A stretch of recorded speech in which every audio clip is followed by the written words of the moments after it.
हाय hello everyone. So Utkarsh small finance bank पे आज हम डिस्कशन करेंगे। बैंक के फर्स्ट क्वार्टर के नंबर्स आ गए हैं। तो देखेंगे रिजल्ट कैसा रहा इनका एंड आगे का क्या आउटलुक लगता है इस बैंक का। सो उत्कर्ष का बिजनेस मॉडल अगर हम देखें तो काफी सिमिलर है बाकी स्मॉल फाइनेंस बैंक के साथ में। 14 ईयर्स तक इन्होंने माइक्रो फाइनेंस एनबीएफसी का काम किया। देन उसके बाद बैंकिंग का लाइसेंस मिला इनको। एंड जैसे हर एक स्मॉल फाइनेंस बैंक का टारगेट है कि अनसिक्योर्ड लोन से हमको सिक्योर्ड लोन बुक की तरफ बढ़ना है, तो वैसे ही उत्कर्ष की भी ऑलमोस्ट वही जर्नी रही है पिछले 3-4 साल में।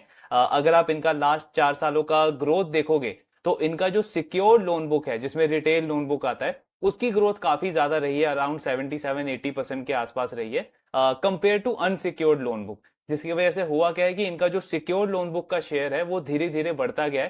पहले तो आई थिंक अराउंड 10-12% के आसपास था, आज के टाइम पे वो 35% है। मतलब टोटल लोन बुक में 35% सिक्योर्ड लोन बुक है एंड बाकी का इनका अनसिक्योर्ड लोन है।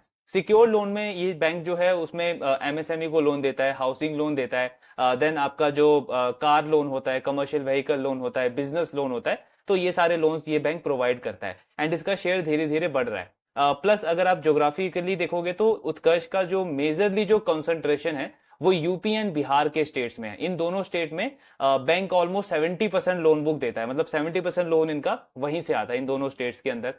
तो इनका परफॉर्मेंस पिछले कुछ टाइम में काफी अच्छा हुआ है। जो सबसे अच्छी चीज रही है इस बैंक की, हमने लास्ट ईयर इस बैंक को ट्रैक करना स्टार्ट किया था। सेकंड एंड थर्ड क्वार्टर में इस चीज को हमने डिस्कस किया था कि बैंक का ओवरऑल परफॉर्मेंस तो ठीक है, मतलब ग्रोथ भी ठीक है, डिपॉजिट बुक का ग्रोथ भी ठीक है, कासा नंबर भी धीरे धीरे इंप्रूव हो रहा है। लेकिन जो मेजर कंसर्न था इस बैंक के साथ में वो इनका क्रेडिट कॉस्ट को लेकर के था। सो बैंक का क्रेडिट कॉस्ट लगातार बढ़ रहा था, सेकंड क्वार्टर में भी बढ़ा एंड थर्ड क्वार्टर में भी बढ़ा।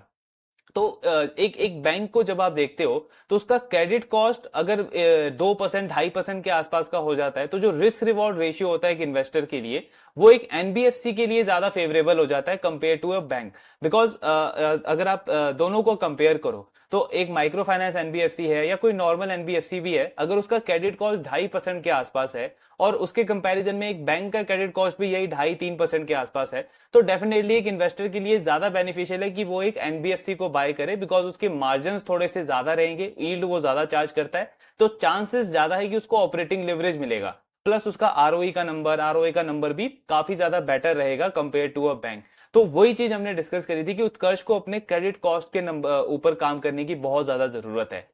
देन थर्ड क्वार्टर में हमने जो इनका कॉन एनालिसिस किया था, बिकॉज थर्ड क्वार्टर में इनका एनपीए काफी ज्यादा बढ़ गया था, तो वहां पे मैनेजमेंट ने क्या गाइडेंस दिया था। अब एक छोटे बिजनेस में आप मैनेजमेंट एनालिसिस कैसे करोगे, डेफिनेटली आपको बिजनेस को ट्रैक करना पड़ेगा। बिकॉज ट्रैक करते ही आपको पता चलेगा कि मैनेजमेंट जो बोल रहा है और जो एग्जीक्यूट कर रहा है उसके बीच में क्या डिफरेंस है, क्या वो जो बोल रहा है उससे बेटर डिलीवर कर पा रहा है। बिकॉज वहीं पे आप ये असेस कर पाओगे कि मैनेजमेंट कितना ज्यादा एफिशिएंट है।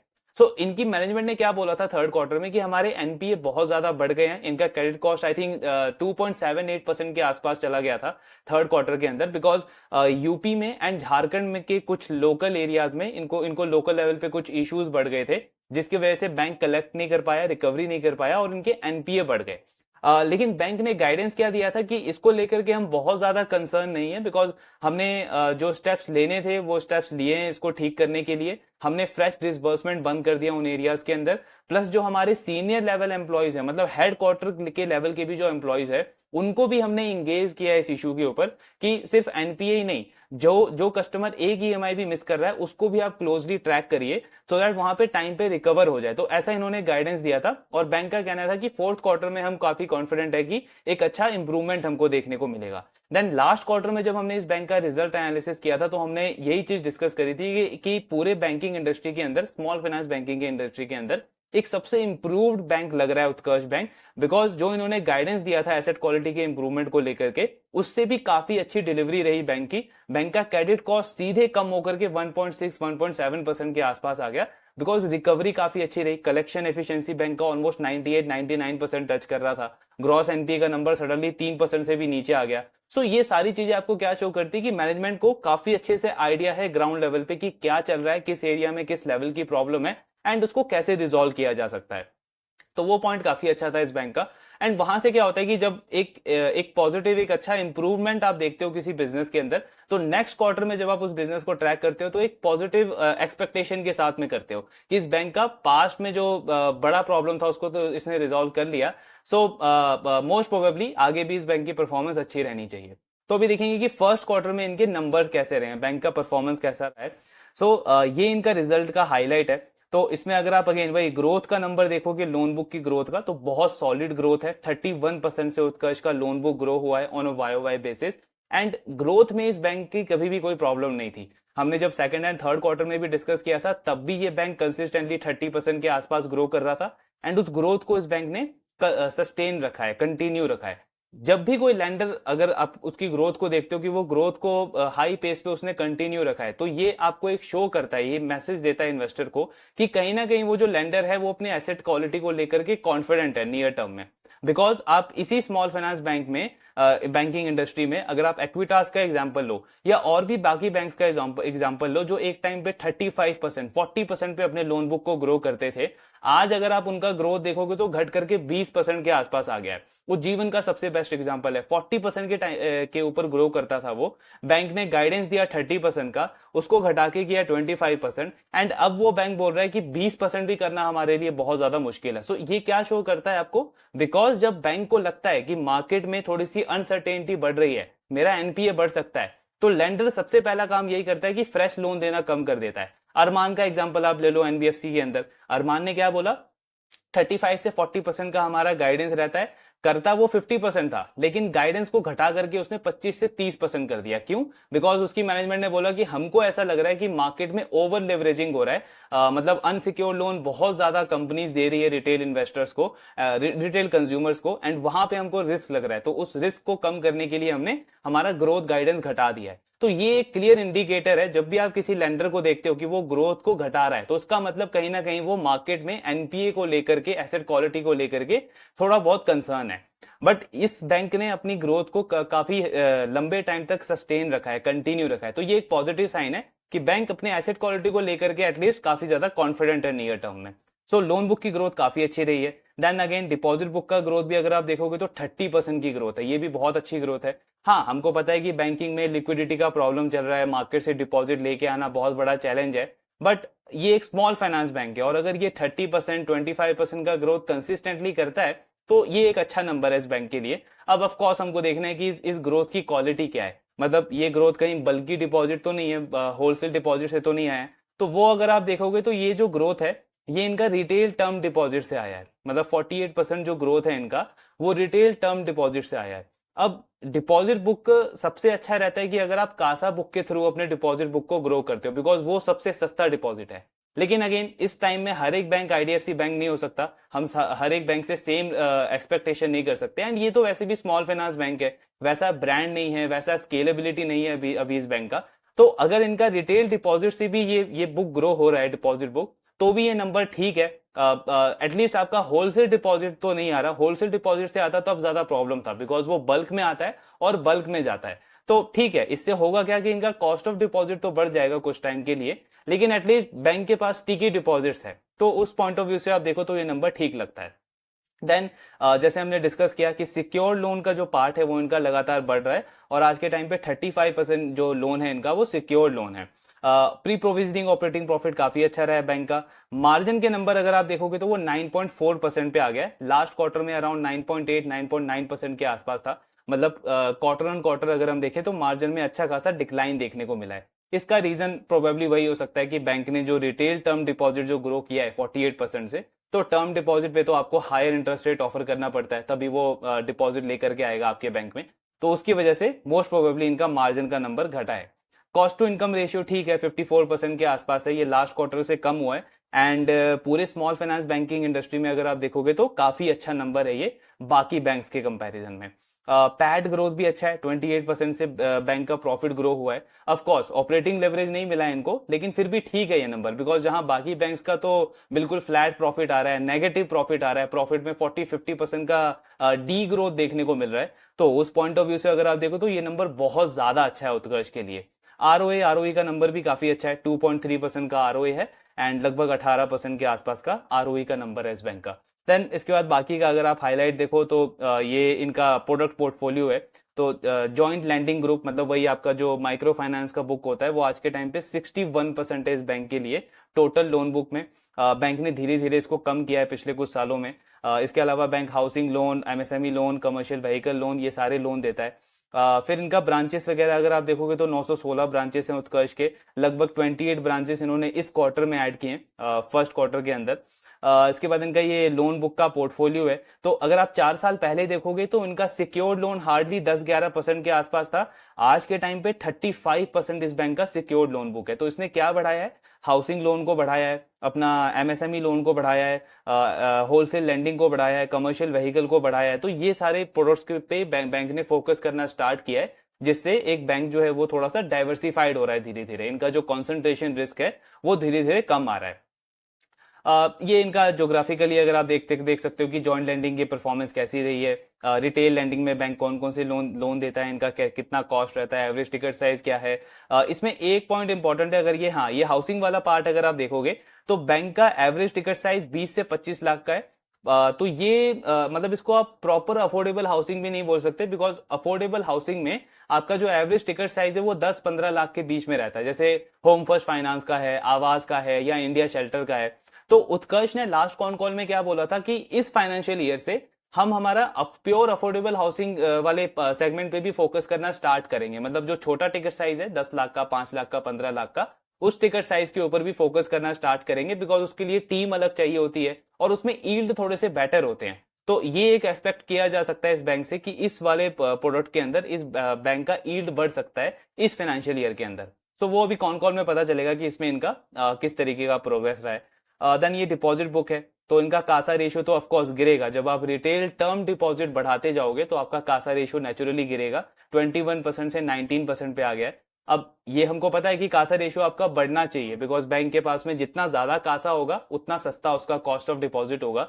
लेकिन क्योंकि स्मॉल फाइनेंस बैंक है और वैसे ही चैलेंजिंग इन्वायरमेंट है, तो ठीक है, एटलीस्ट आपका डिपॉजिट बुक जो है वो रिटेल टर्म डिपॉजिट से ग्रो हो रहा है, तो वो अच्छा पॉइंट है। लेकिन इसमें एक और अच्छी पॉइंट क्या है कि इस बैंक का क्रेडिट टू डिपॉजिट रेशियो अगर आप देखोगे तो वो कंसिस्टेंटली इंप्रूव हो रहा है। 93% पे इस बैंक का क्रेडिट टू डिपॉजिट रेशियो आ गया है। पहले ये ऑलमोस्ट 101% पे होता था। अगर आप बैंकिंग इंडस्ट्री में देखो, आईडीएफसी फर्स्ट बैंक उसका कितना अच्छा इंप्रूव हुआ क्रेडिट टू डिपॉजिट रेशियो, जो 137% था, देन 110% आया, फिर 101% आया, एंड इस क्वार्टर में पहली बार उसका क्रेडिट टू डिपॉजिट रेशियो जो है वो 100% से नीचे आया।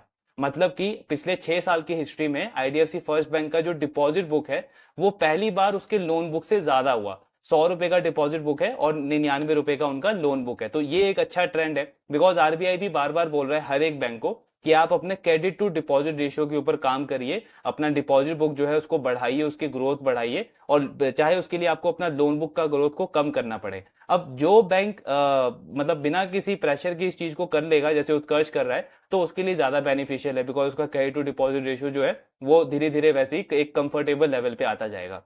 सो ये चीज भी काफी अच्छा कर रहा है उत्कर्ष। देन इनका आप ये शेयर देख सकते हो कि कहाँ कहाँ से इनका डिपॉजिट आता है। यूपी, एमपी, दिल्ली से मेजरली इस बैंक का डिपॉजिट आता है। अब प्रॉब्लम यहाँ पर है, जो पूरे रिजल्ट अभी तक हमने डिस्कस किया उसमें छोटा सा अगर आप प्रॉब्लम बोलोगे तो वो इनके एसेट क्वालिटी को लेकर है। तो इनका ग्रॉस एनपी अगर आप देखो तो लास्ट ईयर 3.1% था। देन जैसे अभी हमने डिस्कस किया स्टार्टिंग में कि लास्ट क्वार्टर में वो इंप्रूव हुआ, 2.5% पे आया।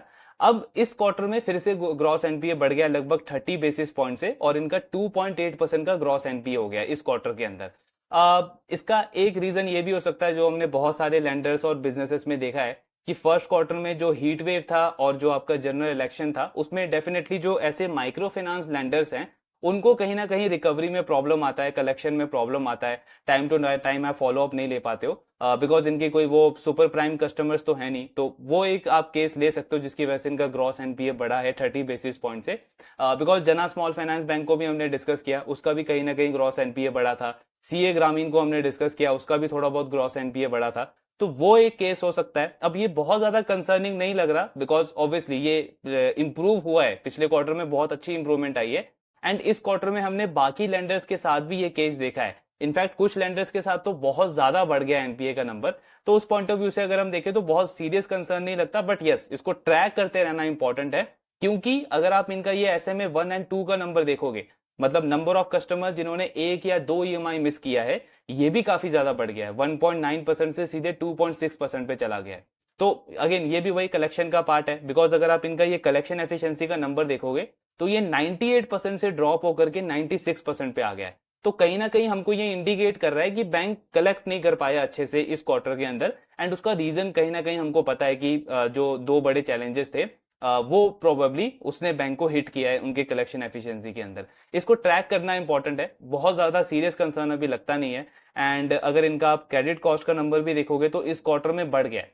2.7% के आसपास का क्रेडिट कॉस्ट नंबर है उत्कर्ष बैंक का, जो कि लास्ट क्वार्टर में जैसे हमने डिस्कस किया कि काफी अच्छा नंबर था, 1.7% पे आ गया था। अब यहाँ पे आपको ये वाला पार्ट भी देखना है। उत्कर्ष बैंक बेसिकली लगातार फ्लोटिंग प्रोविजनिंग करते जा रहा है। तो बैंक ने अपने पिछले दो कॉन कॉल में भी इस चीज को बोला है कि हम फ्लोटिंग प्रोविजनिंग करना बंद नहीं करेंगे, इसको लगातार करते जाएंगे। आई थिंक बैंक का टारगेट है कि इनके टोटल लोन बुक का 2% के आसपास इनको फ्लोटिंग प्रोविजन लेके जाना है। क्यों कर रहा है ये बैंक? बिकॉज बैंक बोल रहा है कि हमको हमारा जो पीएनएल है उसमें प्रिडिक्टेबिलिटी लानी है, उसमें सस्टेनेबिलिटी लानी है, कि कल को चल के अगर एनपीए का साइकिल आता भी है तो हमारे पीएनएल पे सडनली एक बहुत बड़ा इंपैक्ट ना पड़े। तो उसके लिए हम फ्लोटिंग प्रोविजनिंग लगातार कर रहे हैं। तो वही अगर आप देखोगे कि बैंक बोल रहा है इस क्वार्टर में हमने लगभग 20 करोड़ के आसपास का फ्लोटिंग प्रोविजन किया है। तो अगर उस फ्लोटिंग प्रोविजन को हम एक्सक्लूड कर दें तब हमारा जो क्रेडिट कॉस्ट है वो 2.2% पे आ जाता है। मतलब क्या, बैंक का टोटल क्रेडिट कॉस्ट इस क्वार्टर में लास्ट क्वार्टर के कंपैरिजन से 1% बढ़ा।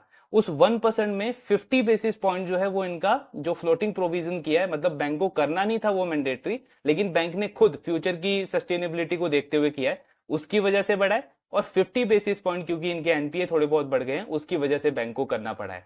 तो अगेन यहां से भी यही इंडिकेट होता है कि बैंक में कोई सीरियस कंसर्न नहीं लग रहा है इनकी एसेट क्वालिटी को देखते हुए करंट सिनेरियो में। आगे तो डेफिनेटली हमको ट्रैक करना है, बिकॉज सपोज अगले क्वार्टर में अगर ये चीज कंटिन्यू रही तब तो हम ये नहीं बोल सकते, बिकॉज एक क्वार्टर वन ऑफ हो सकता है, लेकिन लगातार 2-3 क्वार्टर अगर आपका ये केस चला तब तो इसका मतलब है कि कोई सीरियस प्रॉब्लम चल रहा है आपके बैंक के साथ में, जैसे हमने एक्विटास के साथ में देखा, ईसैफ स्मॉल फाइनेंस बैंक के साथ में देखा। तो वो हमको आगे ट्रैक करते रहना है, बट अगेन अभी कोई सीरियस कंसर्न नहीं लग रहा है इसको देखते हुए। देन इनका ये आरओई का नंबर है, तो ये लास्ट कुछ फाइनेंशियल ईयर से कम हुआ है, 23% से 18%। एंड एक बैंक का आप जनरली देखोगे तो आरओई नंबर 22, 23, 25% पे सस्टेन रह भी नहीं सकता, बिकॉज इनको बहुत सारे रेगुलेशन फॉलो करने पड़ते हैं। कैपिटल एडिकेसी रेशियो रखना पड़ता है, लिक्विडिटी कवरेज रेशियो रखना पड़ता है, एसएलआर रखना पड़ता है, तो बहुत सारी रेगुलेटरी होता है। लेकिन अगर कोई बैंक 15 से 18% के बीच का आरओई सस्टेन रखता है, मतलब मेंटेन रखता है, तो ये काफी अच्छा साइन है। तो उस पॉइंट ऑफ व्यू से उत्कर्ष जो है वो काफी अच्छा कर रहा है। आरओए का नंबर भी अगर आप देखोगे तो 2% से ज्यादा का है। ये इनका गाइडेंस है इस फाइनेंशियल ईयर के लिए, बैंक का गाइडेंस है। ग्रोथ इन्होंने अगेन 30% का टारगेट रखा है, काफी अच्छा कर रहा है बैंक। और बैंक बोल रहा है कि हमारा जो अनसिक्योर्ड लोन है वो 3 से 4% और कम हो जाएगा, मतलब 62% था मार्च के अंदर, और अगले मार्च के अंदर आप देखोगे तो ये 58-57% के आसपास आ जाएगा। देन डिपॉजिट बुक पे बैंक बोल रहा है कि हमारा जो डिपॉजिट बुक है वो लोन बुक की ग्रोथ से ज्यादा रहेगा, और रहना भी चाहिए, बिकॉज आपको अपना क्रेडिट टू डिपॉजिट रेशियो और कम करना है, आपको अपना कासा रेशियो और इंप्रूव करना है। तो ये वाला गाइडेंस भी अच्छा है बैंक का। देन प्रॉफिटेबिलिटी में अगर आप देखोगे तो बैंक बोल रहा है कि हमारा आरओए जो है वो 2% से ज्यादा रहेगा, और आरओई का नंबर 18% के आसपास रहेगा। And then most importantly credit cost में बैंक बोल रहा है कि हमारा क्रेडिट कॉस्ट इस फाइनेंशियल ईयर में 2% के आसपास रहेगा। ये गाइडेंस देखते हुए हमको क्या समझ आता है कि इस क्वार्टर में जो इनका क्रेडिट कॉस्ट 2.7% गया है, और ये बैंक ने इंक्लूडिंग फ्लोटिंग प्रोविजन बोला है, तो मतलब क्या हुआ इसका कि आने वाले क्वार्टर्स के लिए मैनेजमेंट काफी ज्यादा कॉन्फिडेंट है कि हमारा एसेट क्वालिटी इतना ज्यादा खराब नहीं होने वाला, और फ्लोटिंग प्रोविजन को इंक्लूड करने के बाद भी हमारा नेट नेट जो क्रेडिट कॉस्ट है वो 2% के आसपास ही रहेगा। तो एक काफी अच्छा गाइडेंस दिया है इन्होंने आने वाले क्वार्टर्स के लिए। अगेन इसका पॉइंट वही निकलता है कि इस क्वार्टर में जो इनका एनपीए बढ़ा है या क्रेडिट कॉस्ट बढ़ा है वो कोई बहुत बड़ा सीरियस कंसर्न नहीं लगता है, मैनेजमेंट उसको लेकर के काफी कॉन्फिडेंट है आने वाले क्वार्टर्स में। देन 30% का लोन बुक का ग्रोथ, 30% का डिपॉजिट बुक का ग्रोथ, प्लस आरओए 2% से ज्यादा, आरओई आपका 18% के आसपास। तो डेफिनेटली जैसे हमने पास्ट में भी डिस्कस किया है, स्मॉल फाइनेंस बैंक के पूरे स्पेस के अंदर उत्कर्ष एक काफी इंटरेस्टिंग बेट लगता है, बिकॉज का प्राइस टू बुक भी अगर आप देखोगे तो 1.7 के आसपास है। और एक किसी भी बैंक को अगर आरओई उसका 2% से ज्यादा हो, आरओई उसका 15% से ज्यादा हो, तो नेचुरली आप देखते हो कि उसको मार्केट से प्राइस टू बुक काफी अच्छा मिलता है। तो अब वही है कि बैंक को अपनी ये परफॉर्मेंस सस्टेन रखनी है, हमको भी as a shareholder as a investor इस बैंक को ट्रैक करते रहना है। अगर परफॉर्मेंस सस्टेन रही तो डेफिनेटली एक अच्छा अपसाइड है इस बैंक के लिए, बाकी वो नंबर ट्रैक करते रहेंगे। कॉन कॉल भी डिस्कस करेंगे इस बैंक का कि मैनेजमेंट का क्या व्यू है इस एसेट क्वालिटी को लेकर के और पूरे FY25 को लेकर के। एंड बाकी आपके जो भी डाउट्स है do let me know in the comment box. Thank you very much.